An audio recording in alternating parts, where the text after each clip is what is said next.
Most movies, music, media, and people in so-called developed societies reinforce you to drink rather than to critically question and think. The harmful use of alcohol results in the death of around 3 million people annually. Some overdose at once, whilst others kill themselves drinking it gradually. It also causes illness, injury, and emotional damage to millions more. Yet most people continue to drink excessively without really asking themselves the question, what for? Instead, so many people's main motivation is to get absolutely wasted, suppressing real life for a temporary high that a day later will make them feel devastated. Some of them even go deaf because today's techno clubs are so loud, yet most don't care as that's the attitude generated by a drugged up and hypnotized crowd. Alcohol impairs rational decision-making and is related to 6% of all deaths. But that doesn't itch today's rave culture where people are conditioned to drink booze to show off their wealth. It seems like social interactions are increasingly packed with insecurity, distance, and fear. Maybe that's one of the reasons why so many people have to drink so much beer. In other words, maybe alcohol helps people deal with all the anxiety structurally induced by our modern lives in today's concrete, cold, and unsocial society. Or maybe the liquor industry is marketing all it can to boost alcohol sales from Monday to Friday and throughout the weekend, seducing people to spend, lend, and bend in the face of humanity's potentially quite shallow and intoxicated end. Alcohol has become so embedded in Western traditions that it has become a cultural substance of addiction.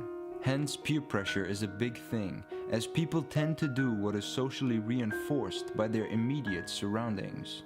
Alcohol can of course be relieving, exciting, and extremely funny, but ultimately we must look at it for what it really is, a massively promoted toxic substance that makes a few people a whole lot of money.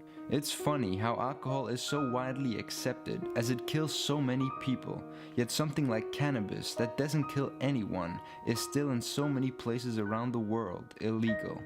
Our values seem twisted. Instead of a culture that reinforces health, curiosity, and social inclusion, we have one that pushes emotional and physical suppression through alcohol, which if you don't consume, will separate you from many members of today's modern Western society. I am not saying that one should never drink alcohol, or that it is terrible for all. I enjoy a drink here and there as well at times, but what I am saying is that having a social structure that fetishizes and pressurizes so many people to misuse such an intoxicating substance is deadly, unacceptable, and needs to be changed. There's so much more to life than to get completely wasted every weekend or to overdose on some substance. To understand more, please check out how Iceland has significantly reduced the abuse of substances and alcohol over the past decades through fun activities, education, and sports. Also, check out the work of Gabor Mate and his work on addiction, showing how a person's background, circumstances, and the degree of abuse they have endured in life are major contributors as to why people get hooked on substances, thus challenging what most people would think about alcoholics. A new socioeconomic structure that boosts public health, education, and solidarity with one another, together with exciting adventures and experiences, can surpass this issue and most others we face today. To understand more about such a trade-free system, please check out TROM site, the Venus Project, and the Zeitgeist movement. Thanks for listening, and much love.